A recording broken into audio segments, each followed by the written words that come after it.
وہ ایک دن کیا ہوا, ہمارے ایک دوست کا پھڈا ہو گیا کسی سے.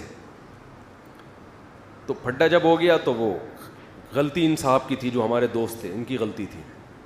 اب جس بندے کو انہوں نے مارا وہ جا کے اپنے بڑے بھائی کو بتایا, بڑے بھائی کو بتایا, بڑا بھائی طیش میں آ گیا. اور اس کا نام میں پورا نام لے لوں, اس کا نام فرض کر لو زید تھا, جس نے مارا نا چھوٹے بھائی کو, کسی کے چھوٹے بھائی کو جس نے مارا اس کا نام کیا تھا, فرض کر لو زید تھا. اصل نام میں لوں گا تو وہ بولے گا یار, وہ پھر یہ جملہ مجھے کہے گا جو آگے میں کہنے والا ہوں. تو چھوٹے بھائی کو جب اس نے مارا ہے, غلط مارا, تو چھوٹے نے بڑے کو بتایا, بڑا کیا ہو گیا, طیش میں. یہ آنا چاہیے بڑے کو طیش میں, صلہ رحمی ہے, رشتہ داری کا تقاضا ہے. آج کل تو یہ رشتہ ہی ختم ہو گئے. بڑا کہتا ہے تو اپنی ذمہ داری پہ پٹائے جا. ایسا نہیں ہونا چاہیے بھائی, ایک ریلیشن ہے, پوچھو میرے بھائی کو کس نے مارا ہے, صلہ رحمی کا تقاضا ہی ہے. لیکن یہ پوچھنے سے پہلے اپنی صحت جا کے چیک کر لیا کرو. ایسا نہ ہو کہ دونوں اکٹھے پٹ رہے ہوں, یہ نہ ہو. تو پہلے دیکھ لو کہ ڈولے شولے اتنے ہیں کہ کچھ کر سکتا ہوں میں. تو وہ تھا لمبا تڑنگا بڑا بھائی. تو اس کو جب پتہ چلا نا, اب مجھے پتا تھا کہ یار وہ بندہ آئے گا اور ہمارے اس دوست کو پیٹے گا پکڑ کے.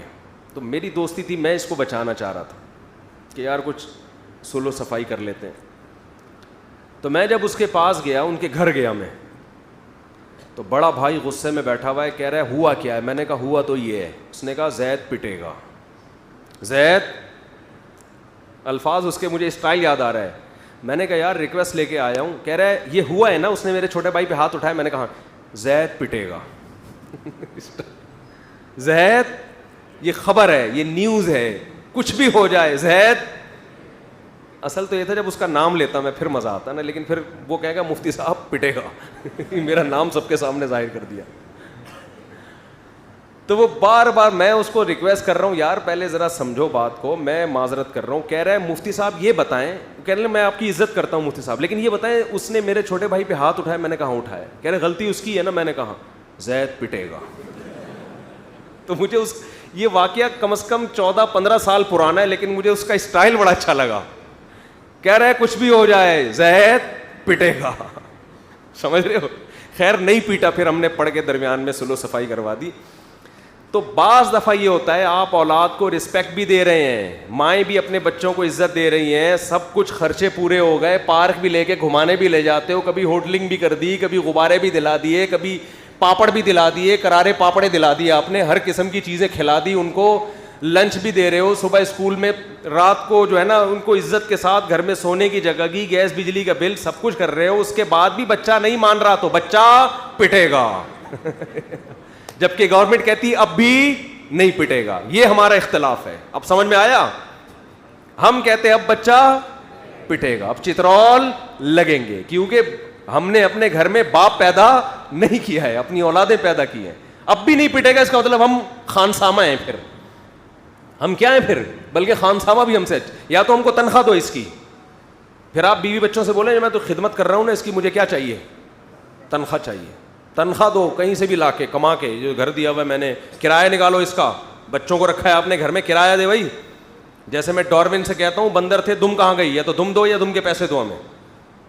میں ڈاروین سے یہی کہتا ہوں نا یار, ہم بندر سے انسان بنے تو دم کہاں گئی, تو یا تو ہمیں دم چاہیے یا دم کے پیسے چاہیے. تو بچوں سے بولو کہ اب بھی اگر نہیں پٹے گا تو اس گھر کا جا سائیکل کی دکان کھول, پنچر لگا اور مجھے اس گھر کا کرایہ دے. بیوی سے بھی بولو کہ میں اس پوزیشن میں آ کے بھی آنکھیں دکھانے کے قابل نہیں ہوں, تو اپنے بھائیوں سے بولو اس گھر کا مجھے کرایہ چاہیے, اور جتنے انڈے پراٹھے آئیں گے آدھا تمہارا آدھا میرا خرچہ ہوگا. تو زید جو ہے اس کنڈیشن میں کیا ہوگا, زید پٹے گا. تو اسٹائل بڑا ٹائٹ تھا, کہہ رہے مفتی صاحب کچھ بھی ہو زید پٹے گا. وہ زید کی جگہ وہ نام آتا پھر مزہ آتا, لیکن یار وہ زید میں مزہ نہیں آ رہا. آدھا مزہ تو آگے آگے, لیکن جو پورا نام آتا پھر. خیر وہ نہیں پٹا, الحمدللہ بچ گیا وہ. تو پتہ نہیں کہاں سے کہاں بات چلی تھی, جہاں موضوع ادھر ادھر ہو گیا. خیر کوئی مسئلہ نہیں ہے. ہم نے کون سا کوئی تھیسس تیار کرنے ہیں, اسلامیات کے آپ کے پیپر ہونے والے ہیں کہ ایک ٹاپک پر آپ کو, آپ تو واضح و نصیحت چاہیے نا. واضح و نصیحت بکھری ہوئی ہی اچھی ہوتی ہے, سمجھ رہے ہو. بکھری ہوئی واضح و نصیحت کیا ہوتی ہے, اچھی ہوتی ہے. جو کام کی بات آئے پارسل کر دو. تو جو اللہ دماغ میں ڈال رہا ہوتا ہے ہم یہاں سے کیا کر رہے ہوتے ہیں, پارسل. کہ یار کوئی بھی اچھی بات اللہ ہم سننے کو مل جائے اور عمل کی توفیق مل جائے. سبحانک اللہم و بحمدک نشہد ان لا الہ الا انت نستغفرک و نتوب